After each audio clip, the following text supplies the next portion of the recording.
भक्ति निर्मल शुद्ध है, पावन है। स्वामी के प्रति तुम्हारा अटल विश्वास अद्भुत है, अपूर्व है पुत्र मार्कंडे।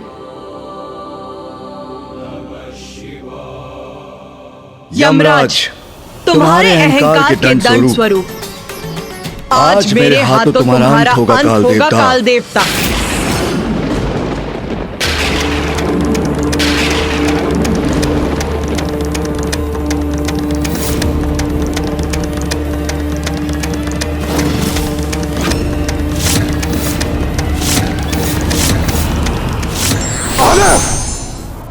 माता पार्वती, माता ऐसा अनर्थ मत कीजिए प्रभु, क्षमा कर दीजिए मेरे पुत्र को। सूर्यदेव, हट जाइए मेरे मार्ग से। मैं आपसे विनती करता हूं प्रभु, मेरे पुत्र को क्षमादान देने की कृपा कीजिए।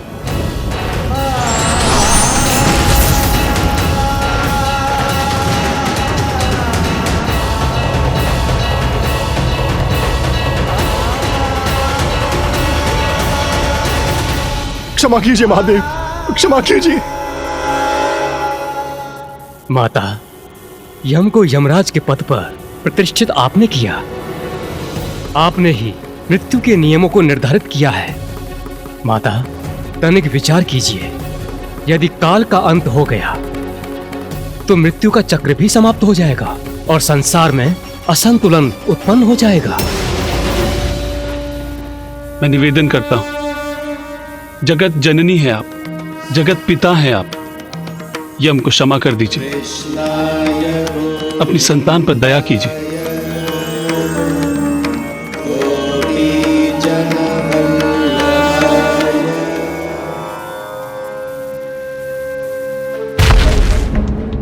महादेव, क्षमा कीजिए महादेव।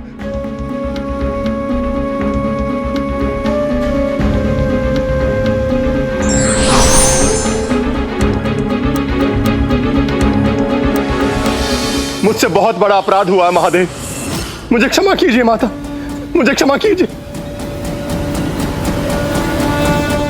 माता, आपने और पिताश्री ने अर्धनारीश्वर रूप में ऋषि मार्कंडे की यमराज से रक्षा तो कर ली, किंतु माता। किंतु क्या गणेश? मेरी धृष्टता क्षमा करें माता, किंतु मैं यमराज का अपराध नहीं समझ सका। वो तो अपना वही कर्तव्य निभाने आए थे जो आपने और पिताश्री ने उन्हें कालदेव के रूप में सौंपा था। तो फिर उनकी भूल क्या थी माता?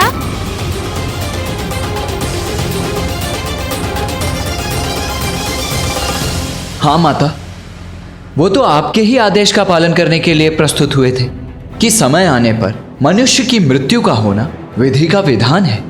फिर अपने विधान पर अडिग रहकर यमराज ने कोई अपराध कैसे किया माता? गणेश, कार्तिकेय, यदि प्रश्न तर्क संगत है, उचित है, तो उसे पूछने में संकोच नहीं होना चाहिए।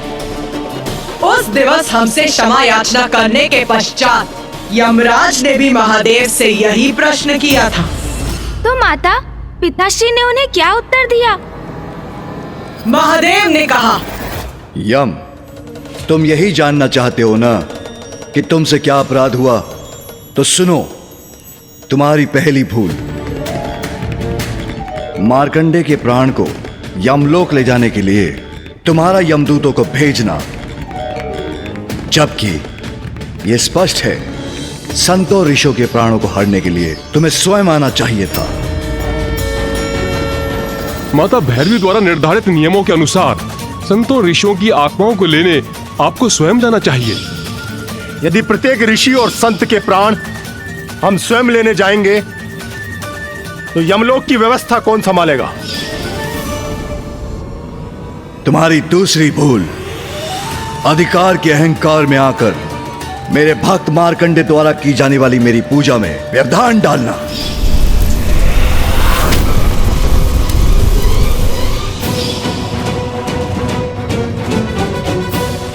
जिसमें तुमने तनिक भी संकोच नहीं किया। तुम यदि चाहते तो कुछ क्षण प्रतीक्षा कर सकते थे, किंतु तुमने वो नहीं किया। तुम्हारी तीसरी भूल, तुम्हारी भ्रांति की कि तुम सभी को मृत्यु प्रदान कर सकते हो, यहां तक कि ब्रह्मदेव, इंद्रदेव आदि को भी प्रभावित कर सकते हो, किंतु कोई तुम्हारे प्राण नहीं हर सकता। जब मृत्यु समक्ष होती है तब तुम तो क्या, मैं ब्रह्मदेव और इंद्रदेव की भी नहीं सुनता। तुम्हारे इन तीनों अपराधों के दंड हेतु मैं तुम्हारा वध करने के लिए प्रेरित हुआ। और स्वामी को, स्वयं महादेव को अपने पाश से स्पर्श करने का दुस्साहस करना।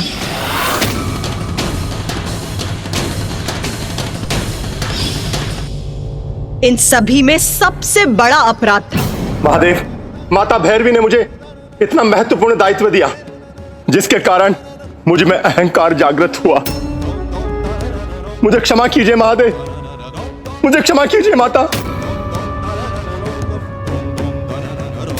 यम, मैंने तुम्हें अपने देवी भैरवी रूप में इतना बड़ा कर्तव्य सौंपा और तुम स्वयं को समस्त जीवन का नियंत्रक समझ बैठे। ये बहुत बड़ी भूल है तुम्हारी।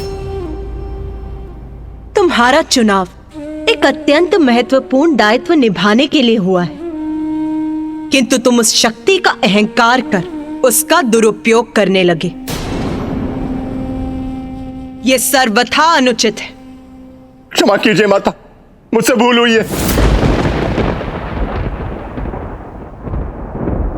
विधि का विधान कोई भंग नहीं कर सकता,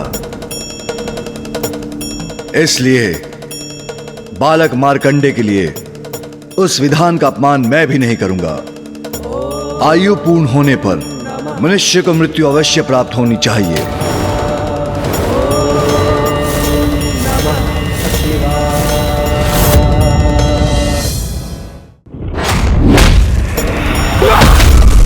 मुझसे बहुत बड़ा अपराध हुआ है महादेव, मुझे क्षमा कीजिए माता। विधि का विधान कोई भंग नहीं कर सकता। आयु पूर्ण होने पर मनुष्य को मृत्यु अवश्य प्राप्त होनी चाहिए। उमा, स्मरण कीजिए, मैंने मार्कंडे के पिता ऋषि मृकेंडु को पुत्र प्राप्ति का वरदान प्राप्त करने के लिए क्या कहा था? मैं तुम्हें ऐसे अनेकों पुत्र दे सकता हूं वत्स, जिनकी आयु 100 वर्ष की होगी, किंतु जो बुद्धिहीन होंगे, तेजहीन होंगे, अथवा एक ऐसा पुत्र जो तेजस्वी, मनस्वी और ज्ञानी होगा, किंतु उसकी आयु मात्र 16 वर्ष की होगी। इसलिए मैं वरदान देता हूं कि आज के बाद मार्कंडे की आयु 16 वर्ष से अधिक कभी नहीं होगी। 16 वर्ष से अधिक कभी नहीं होगी। 16 वर्ष से अधिक कभी नहीं होगी।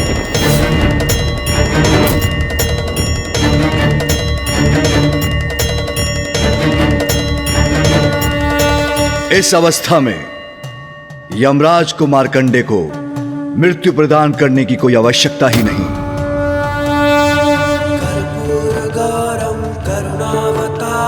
संसारसारं भुजगेन्द्रहारं सदा वसन्तं हृदयारविन्दे भवं भवानी सहितं नमामि।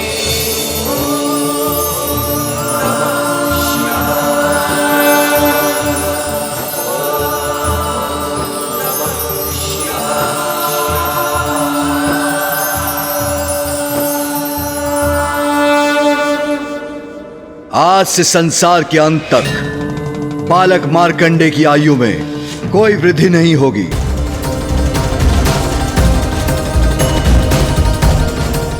ये सदैव चिरंजीवी रहेंगे। पुत्र मार्कंडे, ये सब तुम्हारी भक्ति और माध्यम से तुम्हारे द्वारा महामृत्युंजय मंत्र के आविष्कार के कारण हुआ।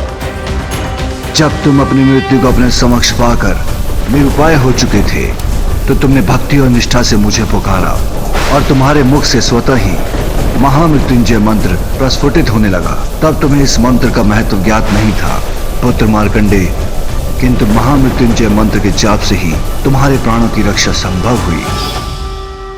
और आज मैं ये भी घोषणा करता हूं कि जो भी महामृत्युंजय मंत्र का जाप करेगा उसकी अकाल मृत्यु कदापि नहीं होगी, उसकी अकाल मृत्यु कदापि नहीं होगी। वो भीषण रोगों से भी मुक्ति पाएगा।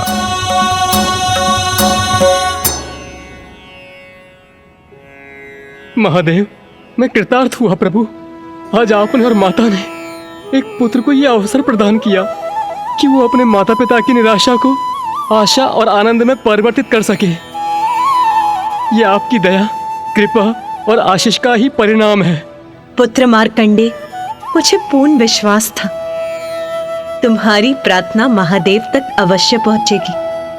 तुम में एक विशेष गुण है पुत्र, तुम्हारे शब्द हृदय में प्रवेश कर आत्मा तक पहुंच जाते हैं।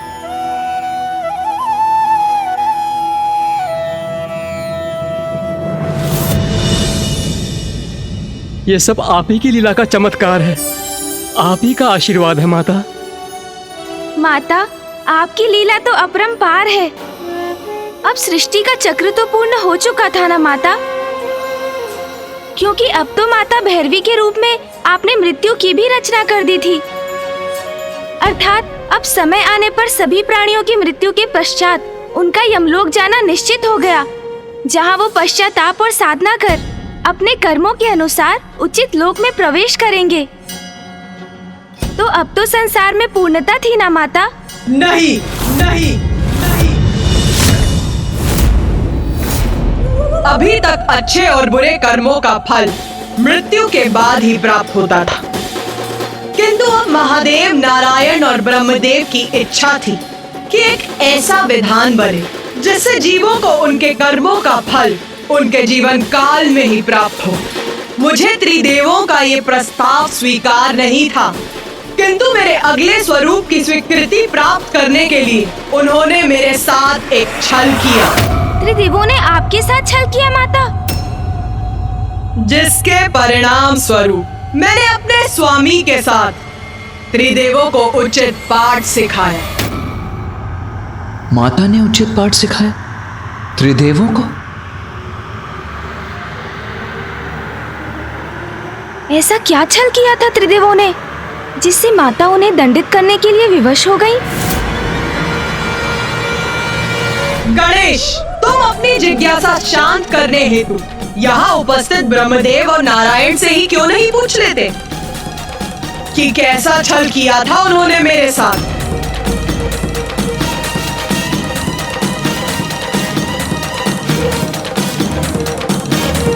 देवी, उस समय हमने जो भी किया था लोक कल्याण के हित के लिए किया था। किंतु मामा जी, आप सभी ने ऐसा क्या किया था?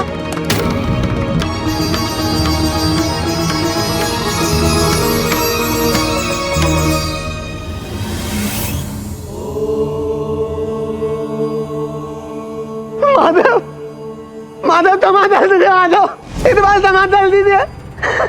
आदत ऐसी भूल नहीं होती माधव। बाहर कैसा कोलाहल है ये? इतने दीन स्वर में क्षमा याचना क्यों कर रहे हैं तोतला जी? कदाचित मुझे स्वयं जाकर देखना चाहिए। माधव टमाटर दीजिए, मैं वतन देता हूँ। आदत ऐसी भूल नहीं होती माधव, टमाटर दीजिए माधव। नाथ, स्वामी, प्रणाम माता। प्रणाम माता।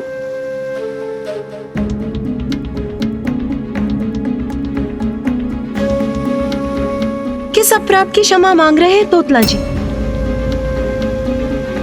नंदे, तुम ही बताओ। जी प्रभु। माता, कैलाश के उपवन में कुछ मृग आकर यहाँ के फल खाने लगे। तोतला ने उन्हें देखा और उन्हें वहां से भगाने के लिए कंकड़ फेंककर उन्हें आहत करने लगा। कुछ कारण से मैं वहां गया था तो मेरी दृष्टि तोतला की इस दुष्टता पर पड़ गई। ऐसा भय का भाव उनके नेत्रों में देखकर माता, उनकी इन दीनता के भाव से किसी का भी हृदय द्रवित हो उठे। ये तो सर्वथा अनुचित है तोतला जी। निर्बल असहाय जीवों को भगाने का विचार भी कैसे आया आपके मन में? माते माता मुझे टमाटर दीजिए माते, आधे से नहीं होता माते। मैं उन्हें तेलाते ऊपर से पलटाते देता तब ना तेला तो बैठा था माते। माते नहीं होती माते। भूख प्यास से त्रस्त कैलाश पर आए और उन्हें यहाँ निर्दयता से भगा दिया जाए, ये तो अनुचित है। ऐसा पुनः नहीं होना चाहिए तोतला जी, इसका स्मरण रखिए।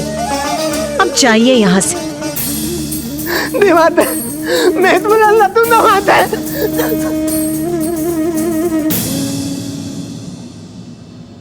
उमा, आपने मात्र चेतावनी देकर जाने दिया तोतला को, यह क्या उचित था? मैं आपका प्रश्न नहीं समझी स्वामी। ये उचित नहीं था तो फिर क्या करना चाहिए था हमें? असहाय जीवों को उनके भोजन से वंचित किया, उन्हें आहत किया। क्या इस अपराध का दंड नहीं प्राप्त होना चाहिए था तोतला को? उमा, हम जीवों को उनके अच्छे कर्मों के लिए पुरस्कृत करते हैं, तो क्या उनके बुरे कर्मों के लिए दंड नहीं देना चाहिए, जिससे वो पुनः वही भूल, वही अपराध ना करें? अपनी भूल उन्हें स्मरण रहे और वो दंड के भय से बुराई का त्याग कर अच्छाई का मार्ग अपनाएं। जैसे तोतला, यदि आप उसे क्षमा करने के स्थान पर दंडित करती तो भविष्य में धीरज खोने पर भी वो दंड का ध्यान कर कभी ऐसी निर्दयता नहीं कर सकेगा। नाथ, कर्मों का फल तो सभी भुगतते हैं, यही सृष्टि का नियम है जो मैंने स्वयं स्थापित किया है। उमा, वो मृत्यु के उपरांत होता है, किंतु जीवों के जीवन काल में नहीं। यदि उनके जीवित रहते उनके कर्मों के परिणाम उनके समक्ष आ जाए तो जीव अवश्य अपनी भूल सुधार कर अच्छे कर्म करने के लिए प्रेरित होंगे। नाथ, आप पिता हैं, आपका हृदय कठोर हो सकता है, किंतु मैं मां हूं। सभी जीव मेरी संतानें हैं, उन्हें पीड़ा होती है तो अश्रु मेरे बहते हैं। मैंने ही यमलोक की रचना कर वहां यमराज को स्थापित किया है, किंतु उनके द्वारा दंडित आत्माओं की चित्कार विचलित करती है मुझे। जब वही सहना मेरे लिए कठिन है तो मैं अपनी संतानों को उनके जीवन काल में दंडित करने का आपका सुझाव मैं कैसे स्वीकार कर सकती हूँ स्वामी? नहीं प्रभु, ये मुझसे कदापि नहीं होगा।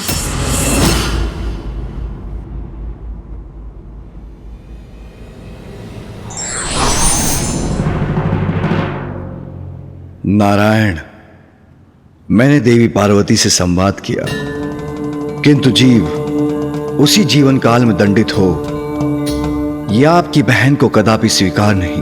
परंतु यह महत्वपूर्ण है महादेव। जीवों को उनके जीवन काल में ही उनके कर्मों का महत्व समझना आवश्यक है। इससे उनके हृदय में धर्म के प्रति आस्था बढ़ेगी, और यदि अधर्म ने उन्हें अपनी ओर आकर्षित भी किया तो वो उससे दूर रहने के लिए प्रेरित रहेंगे। इसलिए जन कल्याण हेतु हमें देवी पार्वती को कोई न कोई उपाय कर इस बात की स्वीकृति लेनी ही होगी। मेरा प्रयास तो विफल रहा, किंतु आप तो लीलाधर हैं नारायण। अब आप ही कोई लीला रचिए, तब उमा श्री महाकाली के सप्तम रूप को प्रकट करेंगी। उनके उस स्वरूप का प्रकट होना अब संसार के लिए अति आवश्यक है। उचित है महादेव। महादेव, बहुत समय हो गया आपने ब्रह्मदेव को, देवी सरस्वती को, मुझे और देवी लक्ष्मी को अपने यहां भोजन पर आमंत्रित नहीं किया। नारायण, हम इतने महत्वपूर्ण विषय पर संवाद कर रहे हैं और आप अकस्मात भोजन की बात करने लगे। महादेव, मैं अपनी लीला तो तभी रच सकता हूं जब मैं स्वयं देवी पार्वती के समक्ष रहूं। आप बस हम सभी को अपने यहां भोजन पर आमंत्रित कीजिए, अन्य सभी कुछ आप मुझ पर छोड़ दीजिए। किंतु हां, स्मरण रहे, सामान्यतः आप अल्पाहार करते हैं, परंतु हां, कल जब आप हमारे साथ भोजन करेंगे तो आपको अपना अल्पाहार त्याग कर कहीं अधिक भोजन खाने का कष्ट उठाना पड़ेगा। मेरी लीला में, मेरी योजना में आपका महत्वपूर्ण भाग है जो आपको निभाना ही होगा। किंतु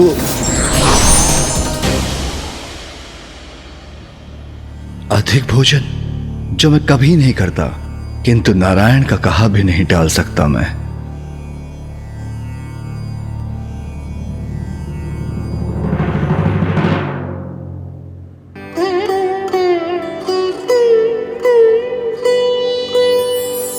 स्वामी,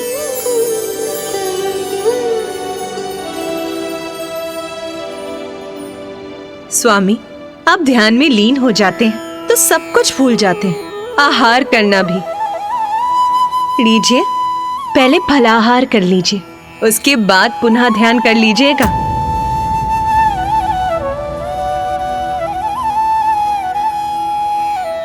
उमा, मैं तुम्हें बताना भूल गया, मैंने ब्रह्मदेव और नारायण को देवी सरस्वती और देवी लक्ष्मी के साथ कल भोजन के लिए आमंत्रित किया है।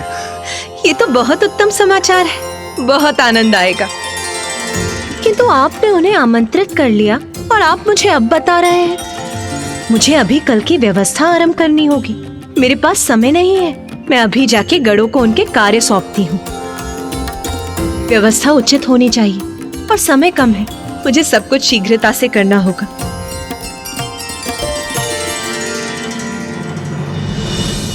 कल जब आप हमारे साथ भोजन करेंगे तो आपको अपना अल्पाहार त्याग कर आपको आवश्यकता से कहीं अधिक भोजन खाने का कष्ट उठाना पड़ेगा। मेरी लीला में, मेरी योजना में आपका महत्वपूर्ण भाग है जो आपको निभाना ही होगा।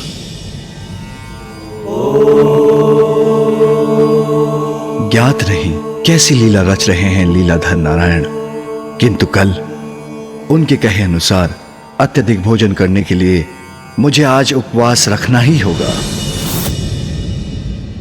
अच्छा, मामा जी ने लीला रची थी, वो भी भोजन को केंद्र बनाकर। ये तो बहुत ही रहस्यमय लीला प्रतीत होती है। मुझे भनक भी नहीं थी, किंतु ये सब मेरे अगले स्वरूप को प्रकट करने के लिए किया जा रहा था। गणेश, तुम्हारे मन में पुनः एक प्रश्न की उपस्थिति का भान हो रहा है मुझे। पूछो, शीघ्र पूछो अपना प्रश्न। माता, आप ही संसार की जन्मदायिनी हैं, सर्वज्ञ हैं, किंतु फिर भी आप मामा जी नारायण की योजना नहीं समझ सकी।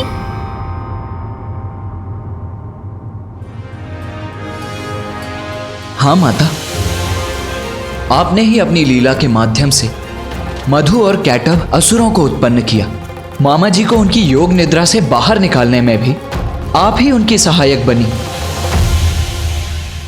पृथ्वी की रचना के लिए आपने उस संपूर्ण घटना को गढ़ा, तब भी मामा जी आपकी लीला के भाग बने। फिर अब आपको उनकी इस लीला का आभास क्यों नहीं हुआ माता?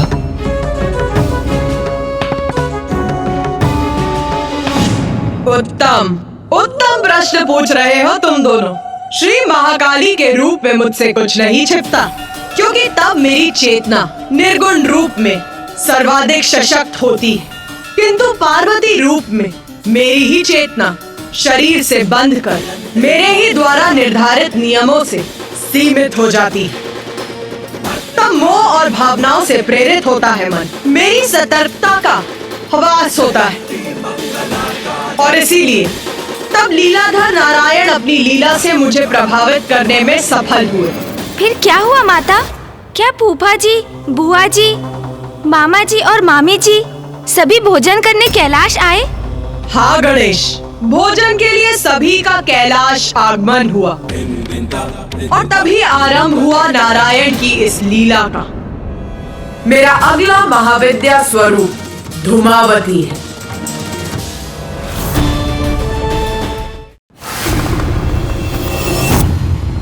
अति उत्तम। इस बार की भोजन की व्यवस्था तो पूर्व से भी अधिक उत्तम प्रतीत होती है। भोजन को देख के ही उसके स्वाद का अनुमान लगाया जा सकता है। देवी पार्वती, जब हमें महादेव ने भोजन के लिए आमंत्रित किया तो हम सभी को अत्यंत प्रसन्नता हुई, क्योंकि हमारे दायित्वों की व्यस्तता में इस प्रकार भेंट का आनंद लेने का अवसर हमें प्राप्त नहीं होता है। इतने स्वादिष्ट व्यंजन देखकर मुझे तो बहुत भूख लग रही है। आप दोनों आपस में वार्तालाप बंद कर भोजन आरंभ कीजिए। देवी, यदि आपको भूख लगी है तो आप प्रारंभ कीजिए ना। आपकी भूख से हमारे वार्तालाप का क्या संबंध है? संबंध तो है भ्राता नारायण। पति पत्नी तो एक दूसरे के पूरक होते हैं। यदि उन दोनों में से कोई एक भी भोजन ना करे तो दूसरा कैसे कर सकता है? इसीलिए जब तक आप भोजन का शुभारंभ नहीं करेंगे, मेरी भाभी देवी लक्ष्मी भोजन कैसे ग्रहण करेंगी? उचित, तो लीजिए हम आरंभ करते हैं।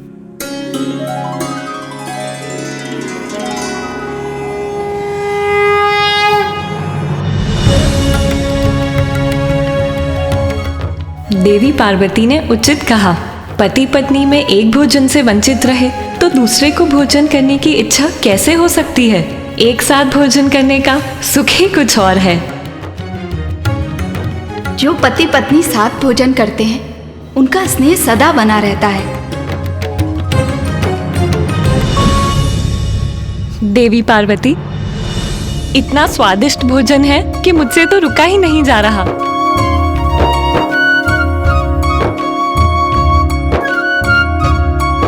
देवी पार्वती, अब बस भी कीजिए। नंदी और अन्य गण हमारी सेवा करते रहेंगे, आप भी हमारे साथ भोजन कीजिए। देवी सरस्वती, मैं अपनी थाल कभी नहीं लगाती। स्वामी भोजन के बाद अपनी थाल में जो छोड़ देते हैं मैं वही ग्रहण करती।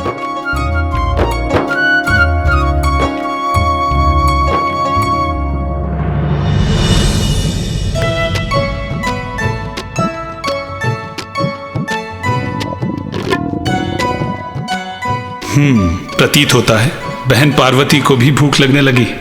यही तो चाहता था मैं।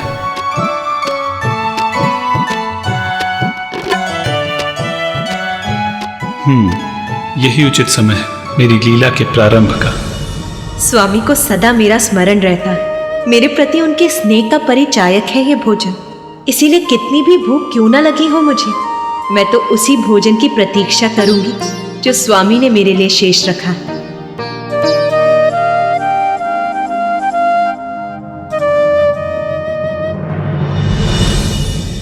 महादेव,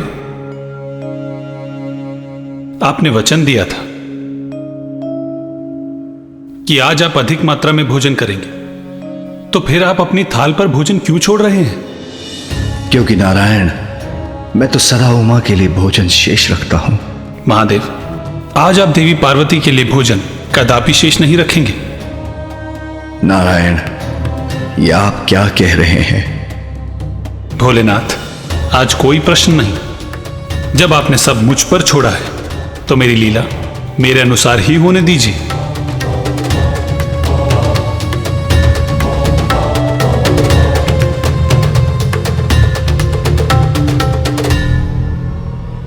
मुझे क्षमा करना उमा, मैं विवश हूं।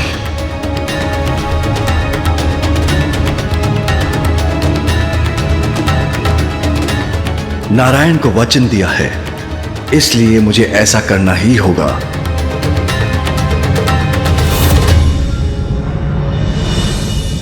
माता श्री महाकाली, पिताजी तो सदैव माँ के लिए भोजन शेष छोड़ते आए हैं, किंतु इस बार उन्होंने नहीं छोड़ा, जबकि माँ की भूख बढ़ती जा रही थी। इसका परिणाम तो अवश्य ही भयंकर हुआ होगा। बताइए ना माता।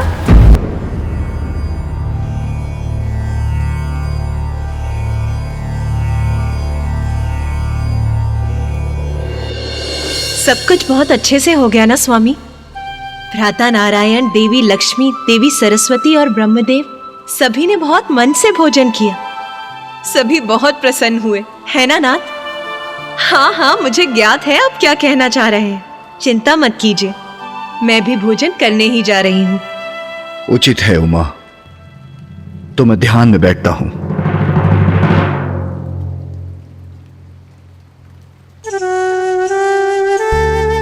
आप इन पात्रों को वहां रख दीजिए।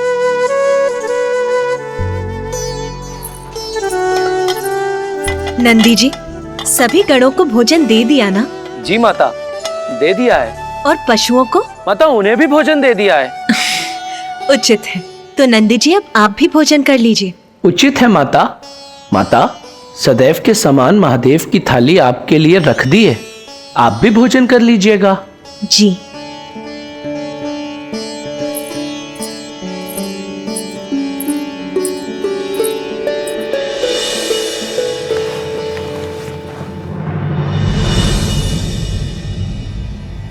ओम नमः शिवाय।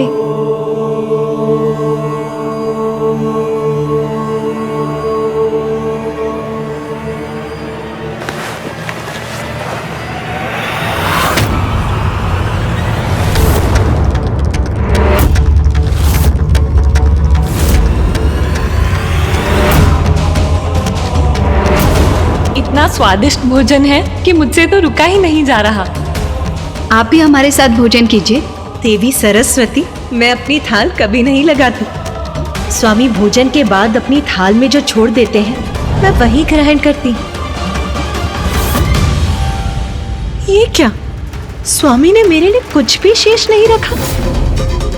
ये तो असंभव है। अवश्य नंदी जी से कोई भूल हुई होगी। उन्होंने यहाँ कोई और थाल रख दिया होगा।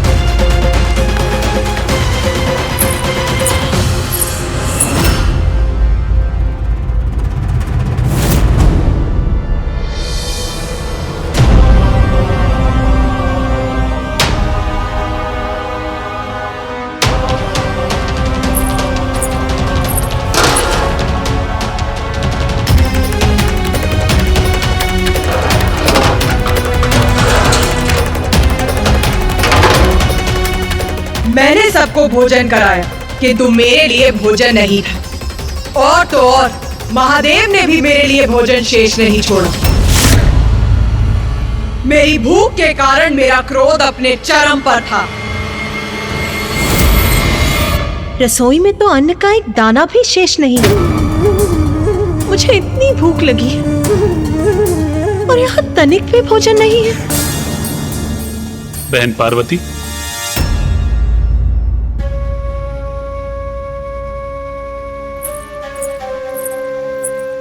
भ्राता नारायण, आप यहाँ? हाँ, मुझे आपकी चिंता हो रही थी। आपने हम सबको इतना स्वादिष्ट भोजन करवाया, किंतु स्वयं कुछ नहीं खाया। किंतु आपका भ्राता होने के नाते मैं केवल ये देखने आया था कि आपने कुछ ग्रहण किया अथवा नहीं। नहीं भ्राता, देखिए ना, महादेव को भली भांति ज्ञात है कि मैं उन्हीं की थाल से खाती हूँ। फिर भी उन्होंने मेरे लिए कुछ नहीं छोड़ा। कुछ नहीं छोड़ा? सर्वथा अनुचित किया महादेव ने। महादेव आपके पति है। पति भर्ता होता है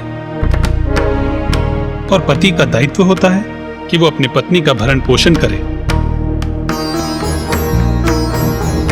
इसलिए महादेव से मांग करने का, उनसे पूछने का कि उन्होंने ऐसा अनुचित कार्य क्यों किया, आपका अधिकार है।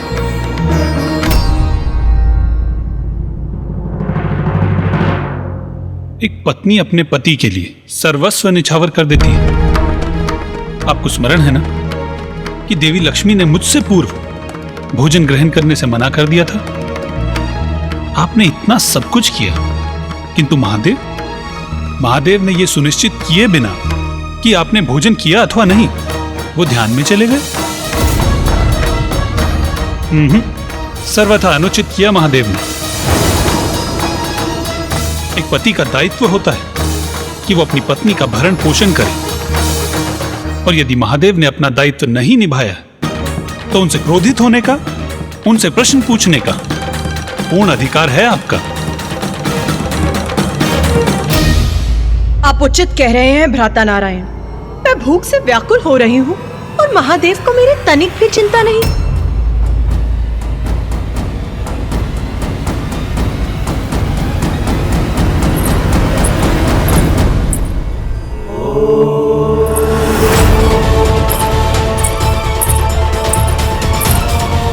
मेरे लिए भोजन क्यों नहीं छोड़ा स्वामी? इतना अनुचित क्यों किया उन्होंने, ये ज्ञात होते हुए भी कि मैं भूख से व्याकुल हो रही।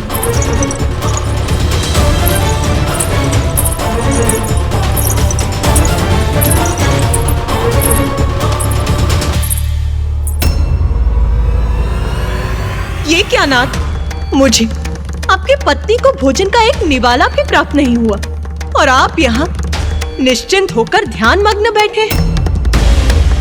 आपने भोजन के लिए सभी अतिथियों को आमंत्रित किया, जिसकी सारी व्यवस्था मैंने की, उनके लिए भोजन पकवाए और मुझे तनिक भी भोजन प्राप्त नहीं हुआ। और इससे अनभिज्ञ यहाँ शांतिपूर्वक आप ध्यान कर रहे हैं।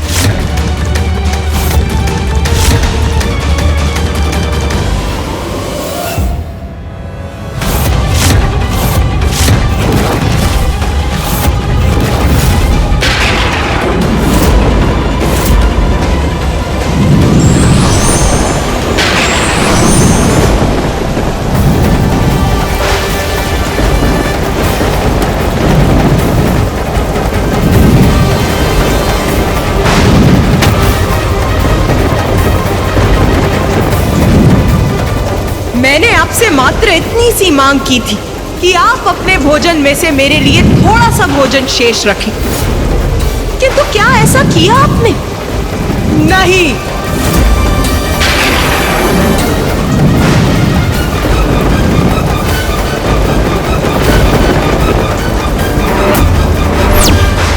आपकी पत्नी भूखी है नाथ, मैं आपके आहार का पूर्ण ध्यान रखती हूँ, किंतु क्या आप भी ऐसा करते हैं?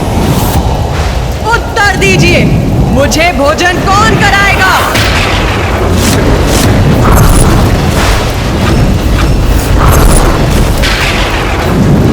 उचित है, यदि मेरे पति मेरा ध्यान नहीं रखेंगे तो मैं अपना ध्यान स्वयं रखूंगी। वैसे भी जगत जननी हूं मैं, संपूर्ण जगत का ध्यान रखती हूं, तो अपना ध्यान क्यों नहीं रख सकती? यदि आपको मेरी चिंता नहीं है महादेव, तो मैं अब स्वयं अपनी भूख मिटाऊंगी, स्वयं अपनी भूख मिटाऊंगी। यदि आपको मेरी चिंता नहीं है महादेव, तो मैं अब स्वयं अपनी भूख मिटाऊंगी।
कमलनयनां रत्नसिंहासनस्थां भक्ताभीष्टप्रदात्रीं सुरनिकरकरां सेव्यकञ्जाञ्जुयुग्मां नीलाम्बोजां सुखान्ति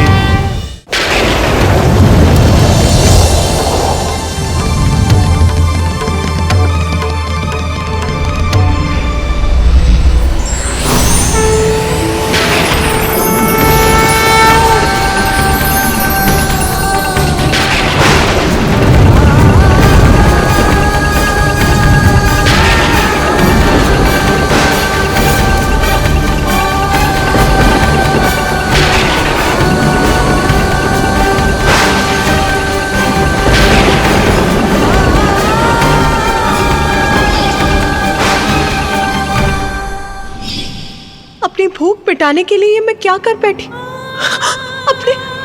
अपने स्वामी को ही निकल गई।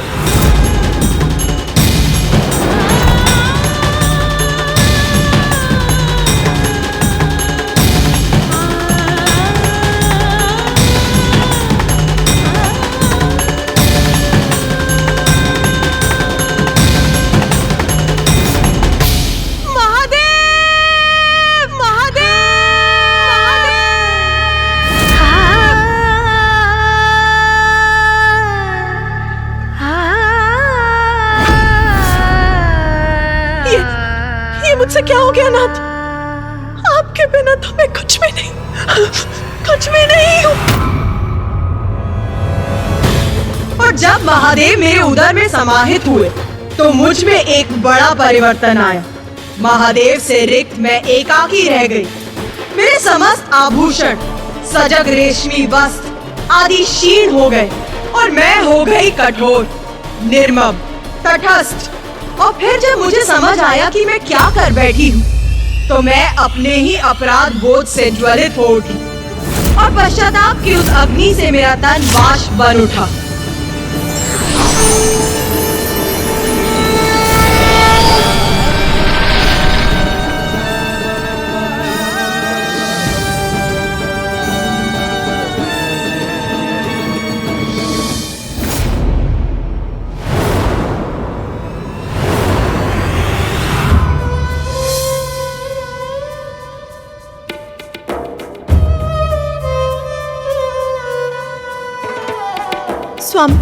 स्वामी मुझे क्षमा कर दीजिए।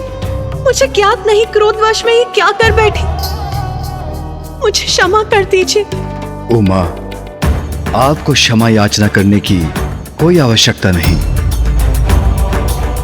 क्योंकि जो भी हुआ वो सब नारायण, ब्रह्मदेव और मेरी लीला का ही परिणाम था। उमा, आप जगत जननी हैं, इसलिए सभी जीवों के प्रति आपको बहुत स्नेह है। इसीलिए अभी तक आपकी महाविद्या स्वरूप सृजन और पालन हेतु प्रकट हुए, किंतु अपनी संतानों को दंडित करने के लिए अपनी संतानों का मोह नहीं त्याग सकी आप, क्योंकि आप एक मां, एक पत्नी, एक सखी और एक बहन हैं। इन सभी संबंधों के मोह के कारण दंड देना आपके लिए कठिन हो जाता है, किंतु आपके इस रूप में अपनी भावनाओं को तजकर आप न्याय करने में असमर्थ नहीं रहेंगी। किंतु प्रभु, मेरे प्रत्येक रूप में आप मेरे साथ रहते हैं। ये मेरा प्रथम रूप है जिसमें मुझे आपका सानिध्य नहीं प्राप्त हुआ। क्या इसीलिए इतनी कठोरता उत्पन्न हो गई मुझ में? भले ही आपका मोह मात्र मेरे लिए ही हो, किंतु उससे आपकी निर्णय क्षमता पर प्रभाव पड़ेगा ही। इसलिए आपके इस रूप में आप पुरुष शून्य होंगी, अर्थात मैं आपके साथ नहीं रहूंगा, क्योंकि इस रूप में आपकी आसक्ति मात्र न्याय के प्रति हो सकती है। जो न्याय करता है उसका किसी भी मोह अथवा संबंध से प्रेरित और प्रभावित होना उचित नहीं। उमा, आप अपने इस रूप में संसार को बुरे कर्मों के फलस्वरूप अकाल, महामारी, दुख, कलेश आदि का दंड देंगी। आपके स्वरूप में आप धूम्र बनकर भी प्रकट होंगी, इसलिए संसार आपके स्वरूप को धूमावती के नाम से जानेगा।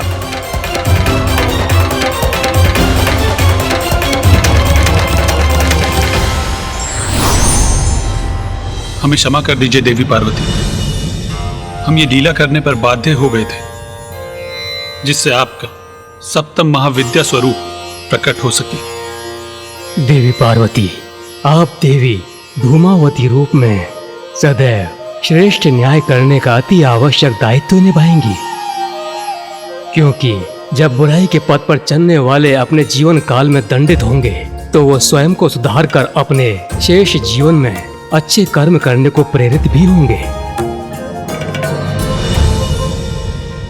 उमा, हमें ज्ञात है आपका 16 श्रृंगार आपके लिए अत्यंत महत्वपूर्ण है, जैसे सुमंगली कड़ियां, आपके केश की चोटियां, सिंदूर आपके शीश को सुशोभित करने वाले पुष्प, मंगलसूत्र, बिछिया, इन सभी का परित्याग करने के लिए कह रहे हैं हम।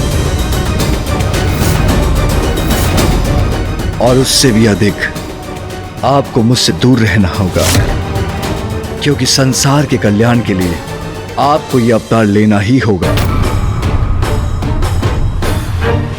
आपने तो सदा सृष्टि को अपने से ऊपर रखा है, इसलिए मैं एक बार पुनः अनुरोध करता हूं, आप एक बार पुनः संसार के कल्याण के लिए ये सब त्याग दीजिए प्रिय, ये सब त्याग दीजिए प्रिय, ये सब त्याग दीजिए प्रिय।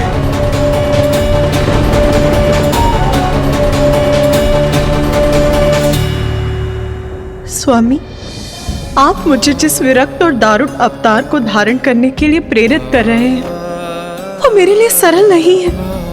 किंतु यदि संसार के कल्याण के लिए आप हलाहल विष का पान कर सकते हैं, तो मैं भी अपनी संतानों की भलाई के लिए ये अवतार धारण करने का प्रयास करूंगी।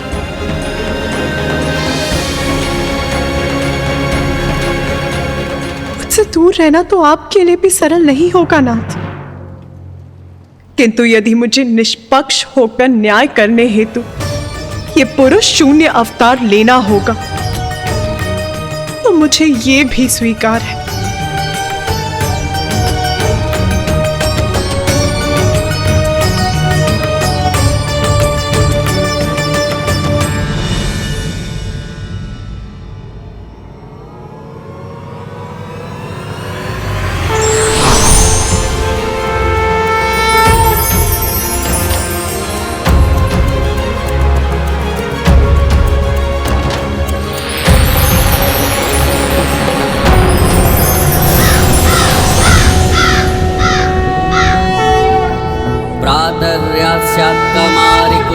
कलिकया जापमाला जयन्ती मध्याह्ने प्रौढरूपा विकसित वदना चारुनेत्रा निशायां संध्यायां वृद्धरूपा गलितकुचयुगा मुण्डमालां वहन्ति स देवी देवदेवी त्रिभुवन जननी कालोकपातु युष्मा। बाहर के शत्रु का सामना तो व्यक्ति कर सकता है, किंतु अंतर में ही दोष हो तो उसका निवारण आपकी कृपा और सहायता से ही हो सकता है। किंतु इसके लिए आपने अपना कौन सा रूप धारण किया माता?